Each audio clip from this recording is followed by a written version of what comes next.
Shalom jemaat yang terkasih. Thomas, salah satu murid Yesus, sempat tidak percaya dengan kebangkitannya.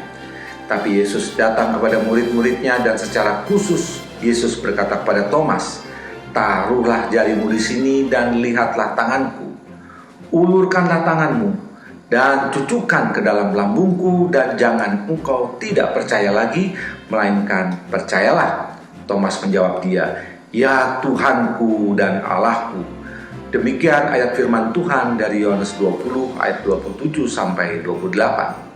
Mengapa Thomas mengakui Yesus sebagai Tuhan dan Allah? Melalui pengakuan Thomas ini kita akan memahami esensi istilah Tuhan dan Allah. Tuhan atau Kurios dalam bahasa Yunaninya berarti Tuhan, penguasa, pengendali, dan ditinggikan melebihi kedudukan manusia lainnya. Orang Yahudi menantikan Mesias atau Kristus yang berarti diurapi. Perjanjian Lama menyatakan yang diurapi hanya imam, raja, dan nabi. Yesus adalah satu-satunya pribadi yang layak jadi imam, raja, dan nabi sekaligus. Imam harus dari suku Lewi, raja harus keturunan Daud. Yesus menjadi imam bukan berdasarkan garis Lewi, tetapi berdasarkan peraturan Melkisedek. Demikian firman Tuhan dari Ibrani 6 ayat 20. Yesus layak jadi raja karena ia berasal dari keturunan Daud. Dalam pengakuannya ini Thomas menyatakan dirinya, ia adalah hamba Kristus. Thomas tunduk dan menyerahkan dirinya dalam kuasa Kristus. Kristus adalah raja segala raja untuk selama-lamanya. Thomas juga mengakui Yesus sebagai Allah atau Theos dalam bahasa Yunaninya.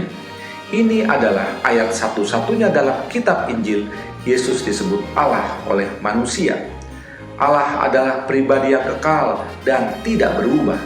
Allah adalah sumber segala sesuatu, sumber kehidupan, sumber berkat, sumber kebangkitan, dan sumber keselamatan. Allah adalah pribadi yang harus disembah oleh manusia.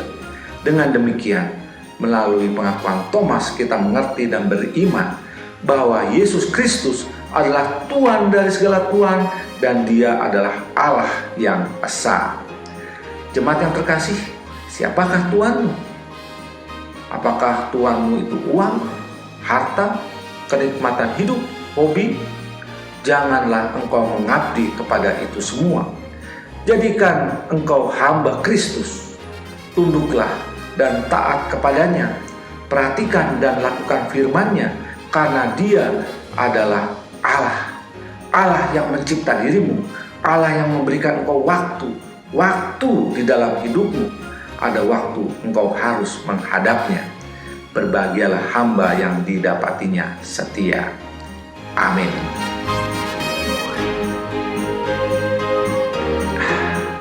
Secangkir kopi 3 juta cinta. Selamat pagi, Tuhan Yesus memberkati saudara.